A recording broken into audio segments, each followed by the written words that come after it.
is SMNI News Channel. Truth that matters.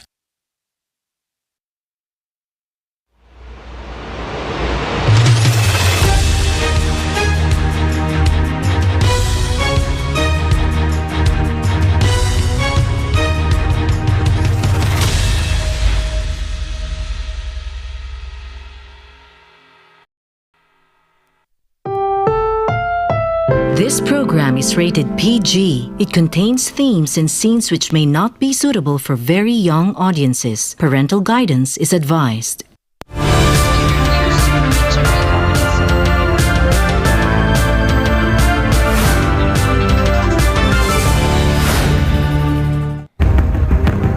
In the headlines, the Islamabad Memorandum of Understanding has broken down. The IRGC launched retaliatory missile strikes against two major U.S. military bases in Kuwait and Bahrain, following consecutive days of heavy American airstrikes across southern Iran.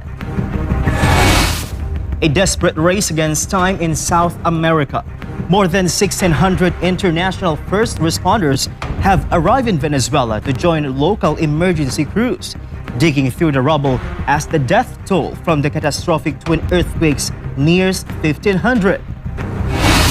In Eastern Europe, Moscow shuts down a new diplomatic overture.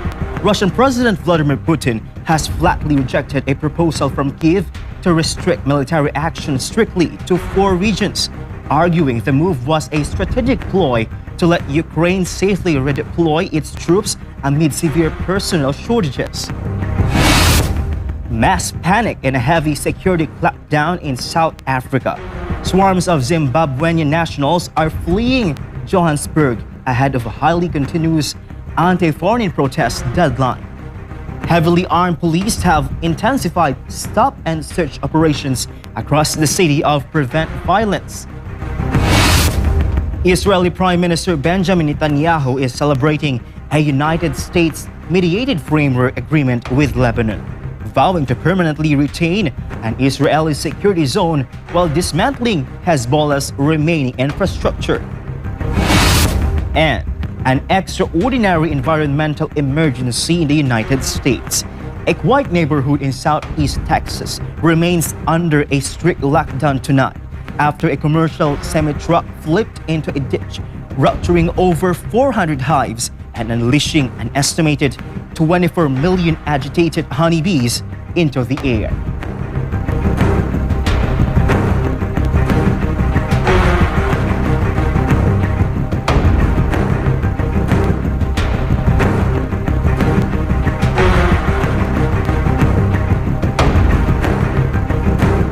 I'm Prince Tripoli. Newsline World starts now.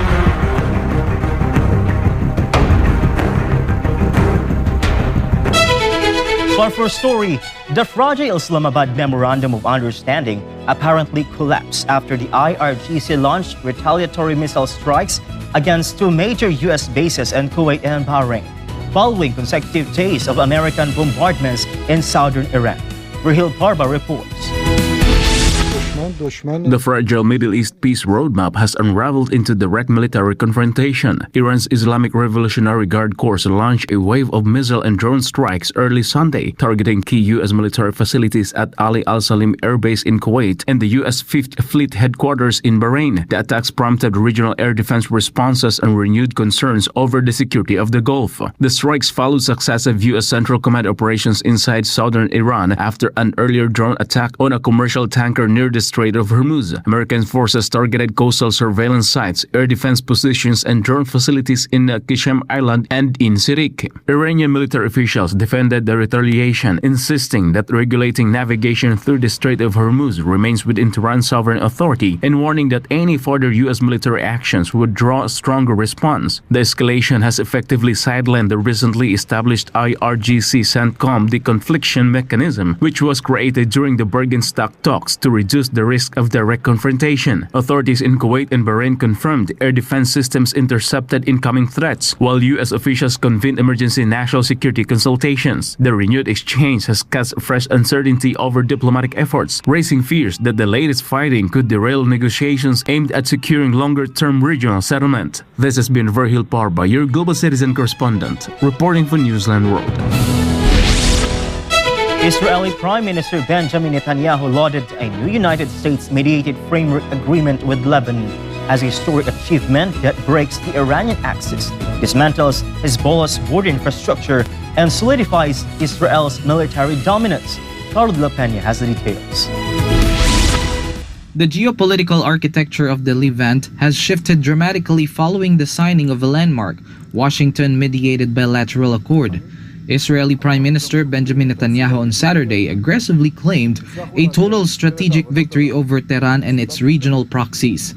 The newly signed agreement, brokered after 5 intense rounds of direct talks in the United States, establishes a phased security blueprint mandating the Lebanese armed forces to permanently deploy south, dismantle Hezbollah's military assets, and assume full administrative sovereignty over the northern border. אנחנו שוברים כאן את ציר הטרור האיראני, אבל אנחנו גם שוברים את הציר המדיני האיראני. הצלחנו להגיע למסגרת ההבנות הללו מסיבה פשוטה, כי הקינו קשות את חיזבאללה, וחיזבאללה שציפה לסיוע של איראן לא קיבל את הסיוע הזה, כי הקינו קשות את איראן. The sweeping diplomatic accord places immense structural accountability on Beirut's central government to purge remaining militant cells from its state security apparatus. Netanyahu openly praised Lebanese political leaders for taking what he termed a brave step to cast aside Iranian influence.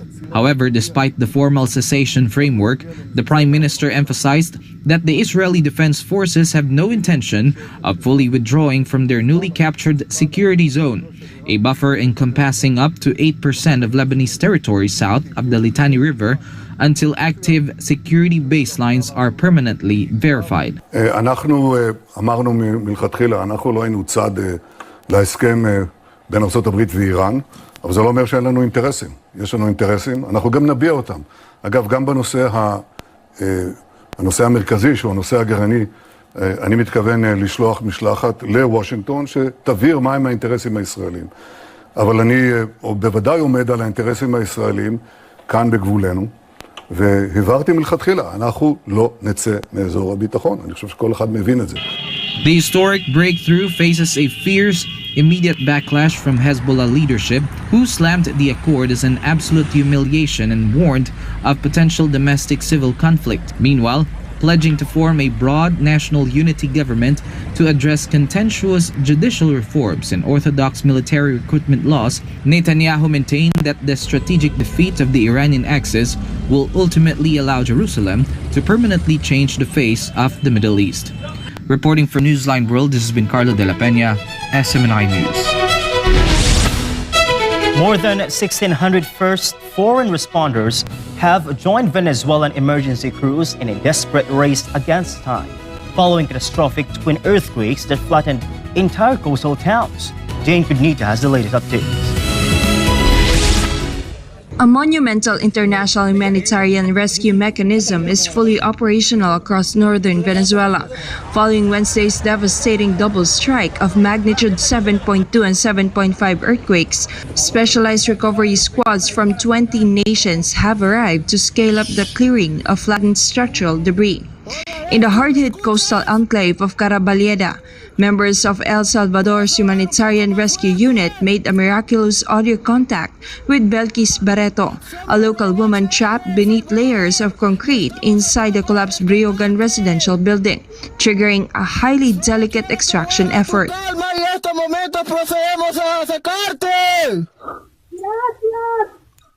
While foreign technical teams deploy acoustic locators and heavy thermal imaging systems to isolate signs of life, local survivors face a severe parallel medical emergency. In Catyalamar, volunteer doctors and nurses have moved to repurpose commercial infrastructure destroyed during initial post-disaster panic, setting up inside a heavily damaged commercial pharmacy that was completely emptied by desperate residents looking for survival necessities. Triage networks are systematically sorting boxes of incoming domestic aid donations to establish a functional medical depot.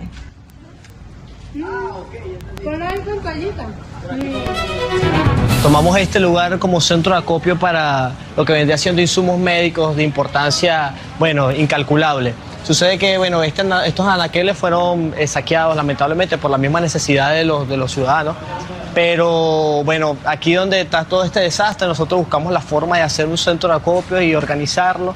Y bueno, de esta manera estamos organizando todos los medicamentos y las cosas que necesitamos para atender a los heridos del accidente. Necesitamos sobre todo más que nada antihipertensivos, necesitamos más que nada medicamentos de uso de enfermedades crónicas como la diabetes, hipertensión arterial, etc. Toda la ayuda que puedan proporcionar a los centros de acopio nos lo van a dirigir acá. Muchas gracias. The official casualty registry currently stands at 1,430 confirmed fatalities and over 3,000 injured across the Capital District, Miranda, and Carabobo.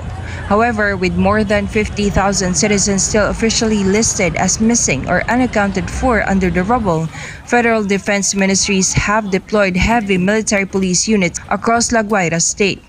The security reinforcement is engineered to isolate high-risk structural collapse zones and safeguard critical food and pharmaceutical corridors as search operations push into their second phase. This has been Jane Coniter, Global Citizen Correspondent, reporting for Newsline World. Russian President Vladimir Putin has rejected a proposal from Kyiv to limit military operations strictly to the DPR, LPR, Kherson, and Zaporozhye regions. Putin argued that the move was designed to let Ukraine safely redeploy its troops to cover its severe personnel shortages. Paul Montibon has the details. Saving the Kyiv regime is not part of the plan. This was said by Russian President Vladimir Putin, turning down a Ukrainian proposal to restrict the geographic zone of the ongoing military conflict. Putin disclosed the decision during an interview with journalist Pavel Zarubin on Sunday. Despite the rejection, the Russian president noted that communications between both sides are still being maintained. Putin stressed that Russia remains attentive to initiatives from the Ukrainian side, noting that contacts have been established across several areas and channels. He cited a separate proposal calling for a mutual cessation of strikes deep into each other's territories. Еще одно предложение. Ограничить боевые действия, прошу внимания, только 4 территориями.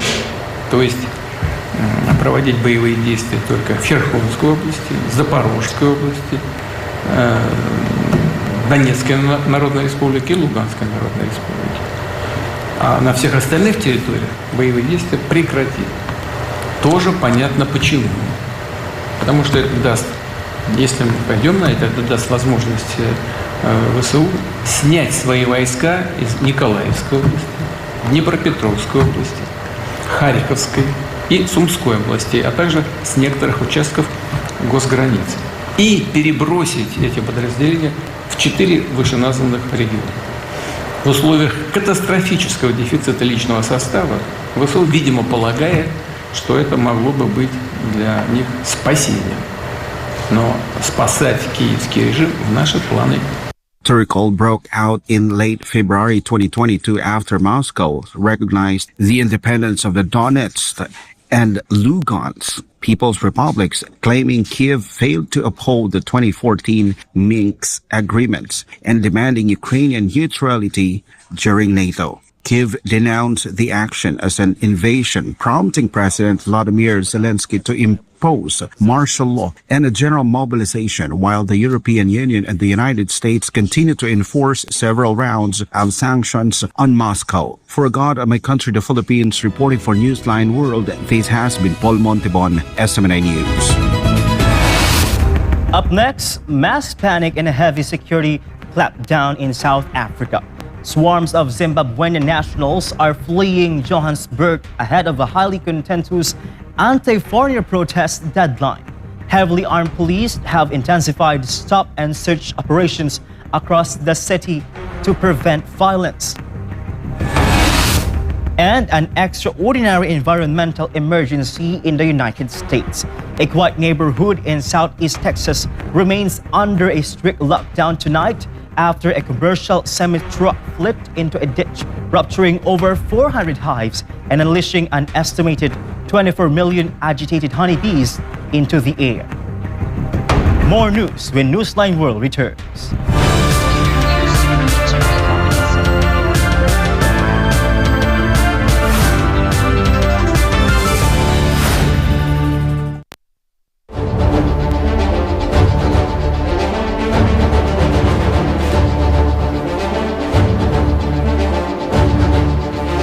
In a world that craves the light of truth, one network stands as an immovable beacon. For years, the world recognized our unyielding spirit, crowning us the most credible media company of the year. We crossed oceans to become Asia's most trusted and valued international news team, and stood defiant as the most outstanding independent Philippine media. Now, in the year 2026, we still face the howling winds of challenges. They bend the law, trying to make us silent. They spread fear to make the industry turn away. But they have forgotten one absolute truth. SMNI is not built on the fleeting praise of fearful men. We are built in trust. Whether the recognition echoes loudly in the grand halls or sits silently in the living rooms of millions, our foundation cannot be broken. They can only try to silence us, but they cannot silence the people who know we are still the most trusted and quality news channel of the year. Guiding this unstoppable force is our honorary chairman of SMNI, Pastor Apollo C. Kibuloy. The mandate of SMNI for nation building. It is always for nation building. He is not merely a leader. He is a celebrated spiritual leader with strong advocacy for peace and nation builder of the year, hailed globally as a humanitarian pastor of the year, and the most influential and powerful man of the decade. Through every storm, he stands as the King of Peace, championing sustainability and pushing for a unified nation when the world needs it most. Let the shadows try to fall, let the establishment tremble. We are the certified most sustainable and reliable news channel. We are the pulse of the nation. We are the shield of the innocent. The truth is our armor, the people our strength. We are SMNI, and our legacy is the truth. Kapag hindi yan ibinalita ng SMNI, hindi yan totoo. Sa SMNI lang ako nanonood at nag-aabang ng balita. Matanda na ako. Isa lang ang pinagkakatiwalaan ko. SMNI. Hello, ate kuya. Ano po yung channel na pinapanood niyo po sa balita? Oo, ako siguradong SMNI. Kasi kung sino yung pinagkatiwalaan ng Duterte, doon kami. Yes! Nakapalo po! Ayan po! SMNI! Wow. Bakit SMNI? SMNI kasi legit. Oh, yeah. Okay. No fake news, SMNI. Ngayon po bilang isang OFW at bilang isang Pilipino, in-encourage ko nga yung mga kababayan ko na manood na lang tayo ng SMNI dahil patas ang balita at may puso at malasakit para sa sitwasyon natin sa bansang Pilipinas. Para sa akin, kung ako sa inyo, tumutok kayo sa SMNI dahil dyan lang po tayo makakaasa ng tapat at totoong balita. Anong channel po pinapanood niyo sa balita? SMNI lang po. SMNI lang, wala nang iba. Para sa Diyos at sa Pilipinas, dating mahal.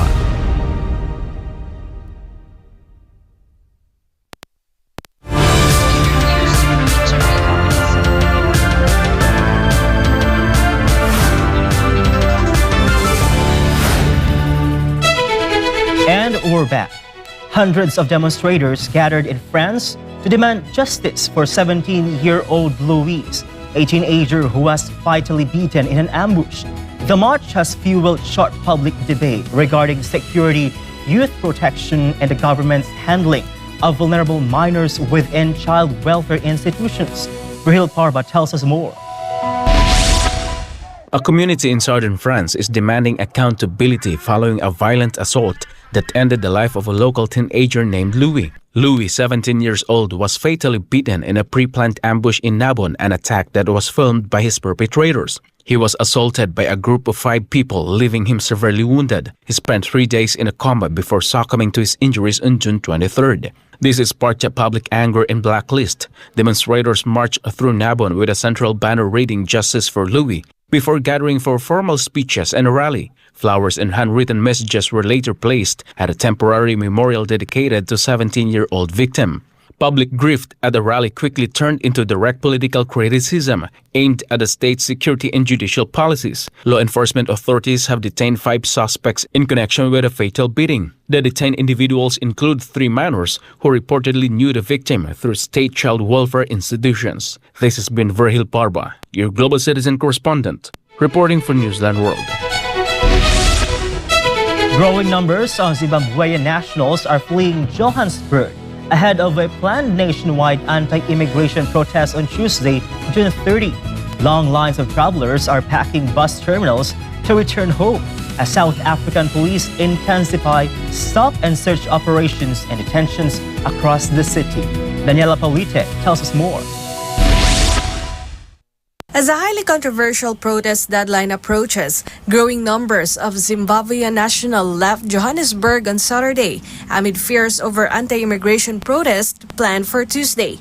Many are choosing to return home permanently or are actively seeking emergency assistance from Zimbabwe's consulate.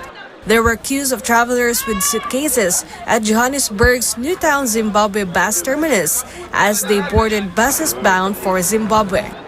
Meanwhile, on the streets, South African police are seen conducting intense stop and search operations in the Hillbrow neighborhood. Displaced families have been gathering outside the Zimbabwean consulate in Bruma to board buses specifically arranged to take them home safely.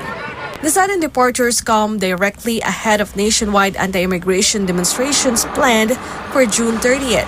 Organizers of the campaign argued that their movement strictly targets undocumented migration rather than all foreign nationals. They have vowed to keep pressuring the government until their demands are met. In response, the South African government has stressed there is no official deadline for foreign nationals to leave the country and urged citizens not to take the law into their own hands. Zimbabweans make up one of South Africa's largest migrant communities, with many having moved there in search of work during years of severe economic hardship. Zimbabwe's diplomatic mission has been actively helping citizens who wish to return home, while several other African governments have also arranged voluntary repatriation for concerned nationals. President Cyril Ramaphosa has publicly condemned attacks on foreign nationals, stating that crime should be addressed through official law enforcement channels rather than vigilantism. The United Nations has also voiced sharp concern over the rising violence and intimidation targeting regional migrants. Reporting for Newsline World, Daniela Paulita, SMNI News. The military government of Burkina Faso officially broke off all diplomatic relations with France effective immediately, citing ceaseless colonial interference and vowing to intensify regional economic self-determination. Jane Finita details the breakdown. Burkina Faso has formally severed diplomatic relations with France, making a major shift in West Africa's geopolitical landscape. In a televised address, the military government led by Captain Ibrahim Traoré announced the immediate suspension of all diplomatic ties with its former colonial ruler. Authorities accused Paris of continued interference in Burkina Faso's internal affairs and alleged support for groups destabilizing the Sahel. Le Burkina Faso s'attend à ce que la France désormais ne s'ingère plus dans ses affaires intérieures. Le Burkina Faso est un pays souverain. Le peuple burkinabé est un peuple souverain. Le Burkina Faso s'est tourné sur lui-même, sur ses propres ressources, sur l'exploitation et la transformation de ses propres ressources.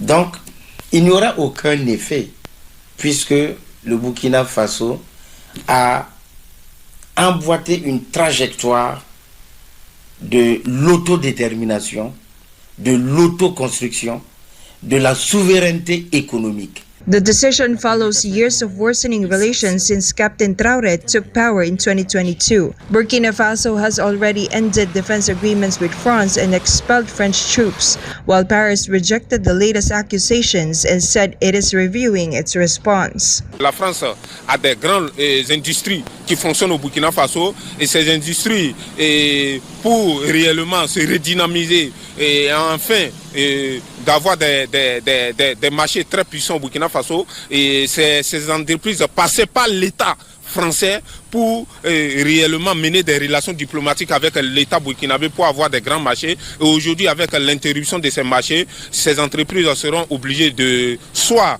de quitter le territoire burkinabé ou soit réellement de rester au niveau là où ils étaient, et cela va jouer. Officials in Ouagadougou urged the public to remain calm as authorities assess the diplomatic fallout.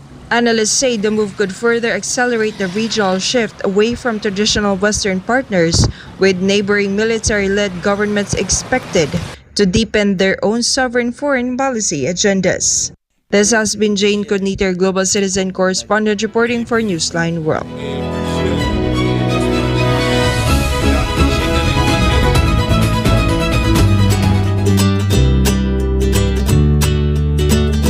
A quiet neighborhood in southeast Texas was forced into a strict emergency lockdown after an overturned commercial semi-truck ruptured more than 400 hives, unleashing an estimated 24 million honeybees into the air. Sela Maris has a story. Imagine waking up to a literal wall of millions of stinging insects right outside your front door. That became a reality for residents near Mauriceville on Sunday morning after a massive shipping mishap. According to the Orange County Emergency Services District, the disaster unfolded at approximately 7 a.m. when a commercial 18-wheeler transporting a massive 50,000-pound cargo of honeybees made a wrong turn into a residential subdivision near Mauriceville. The violent impact shattered 408 commercial hive boxes, instantly releasing millions of bees that formed dense, dark clouds blocking out the morning sun. Witnesses reported that the air in the neighborhood immediately smelled like honey and artificial bananas, the distinct alarm pheromone that honeybees emit when they feel highly threatened. Because first responders were initially unequipped to approach the aggressive swirling insects, emergency dispatchers made an urgent call to the local apiary community. Competitors and independent honey farmers alike dropped their Sunday morning plans to form an impromptu rescue squad. Beekeepers from operations like Queen Bee Supply rushed to the scene with tools and extra protective white suits for the police and fire crews. Working directly inside the swarms, the hunters spent over a long-hour rescue uprighting the wreckage and carefully stocking the surviving hives onto transport vehicles to be moved to a local honey farm. While no major human injuries or severe allergic reactions were reported, the ecological and financial toll on the commercial apiary is staggering. Expert handlers explain that because the delicate hive structures were crushed, many queen bees were lost or killed. Without a surviving queen to reproduce and emit unifying pheromones, the remaining worker bees will face catastrophic colony collapse. While the immediate road hazards have been cleared and the neighborhood lockdown has since been lifted, the operation remains ongoing. Local handlers have placed specialized catch boxes and raw honeycomb around the crash site to safely lure and round up millions of displaced stray worker bees that remain scattered in nearby neighborhood trees.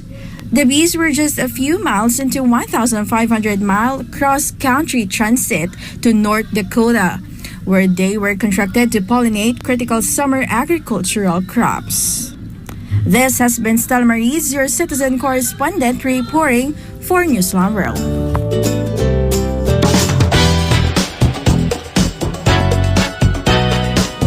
The Canadian pop queen is officially back, kicking off her next era with the 70s-infused arena rock anthem in a massive doubled album slated for September. Meanwhile, the entertainment world erupted in celebration for the iconic filmmaker's centennial, marked by a historic chart-topping upgrade from the American Film Institute and loving tributes for star-studded collaborators. Here's Faith Agustin for the showbiz. Pop star Carly Rae Jepsen has returned with her new single On Wires, released on June 26, 2026.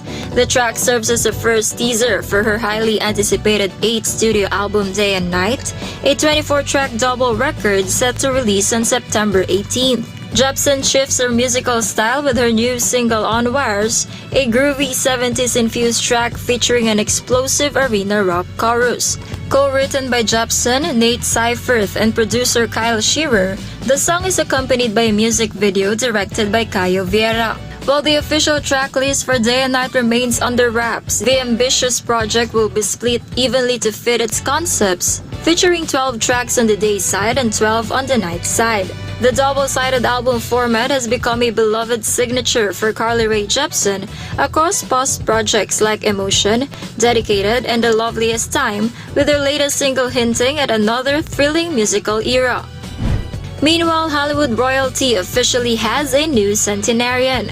Mel Brooks, the undisputed master of 20th century cinematic satire, crossed the historic 100-year milestone on June 28, 2026. To honor his centennial, the American Film Institute officially crowned his 1974 classic Blazing Saddles as the funniest movie ever made, displacing Some Like It Hot from the top spot. Hollywood peers and organizations like the Screen Actors Guild, American Federation of Television and Radio Artists poured out praise on social media, including collaborator Josh Gad, who called working with his comedy idol the greatest gift of his life. Former co-star Ami Yasbek also joined the celebration, fondly recalling Brooks' unique sense of humor and wishing him many more years ahead. Despite reaching the century mark, the Emmy, Grammy, Oscar, and Tony Awards winner maintains a packed professional schedule that includes an upcoming Spaceball sequel and a new FX series starring Zach Galifianakis. Ultimately, Brooks credits his remarkable longevity to the simple joy of making people laugh, noting that creating comedy keeps him happy and sane. This has been Faye Agustin, your Global Citizen correspondent, bringing you the latest show buzz.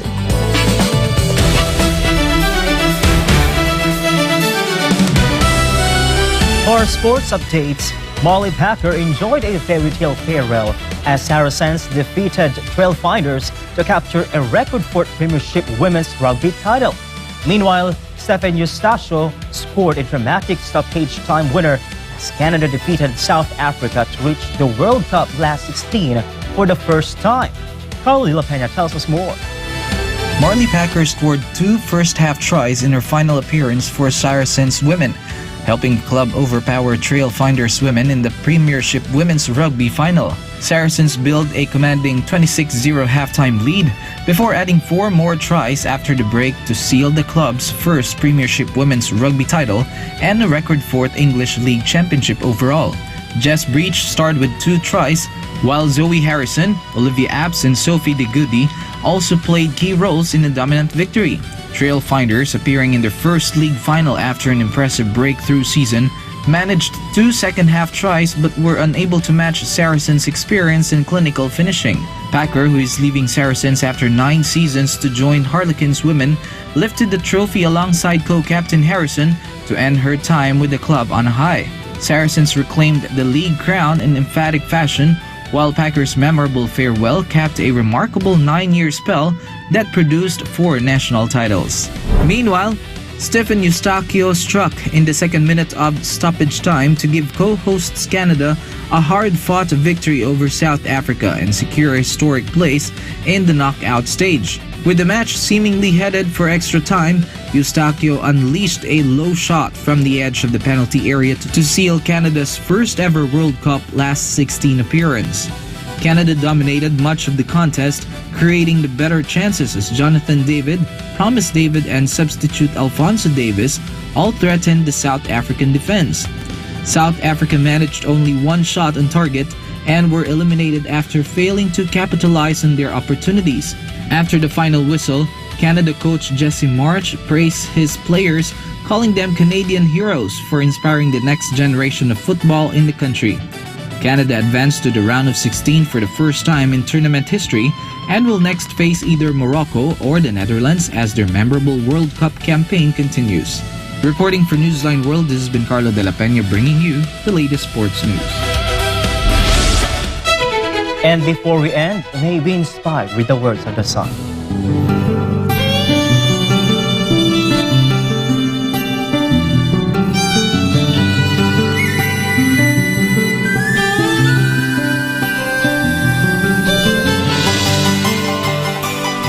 It is also wise for leaders to consider ascribing the glory to whom power belongs, never to himself.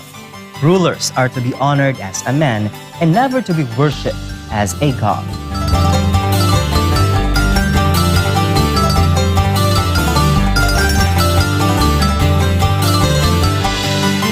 And that's all for this edition of Newsline World. For God in my beloved country, the Philippines, I'm Prince Tripoli. Thank you for watching and goodbye.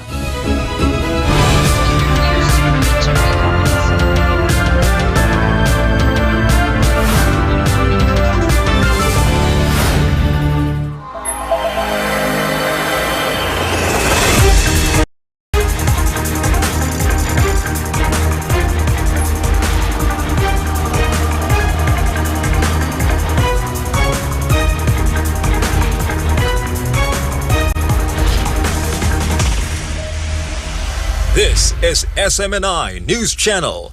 Truth that matters.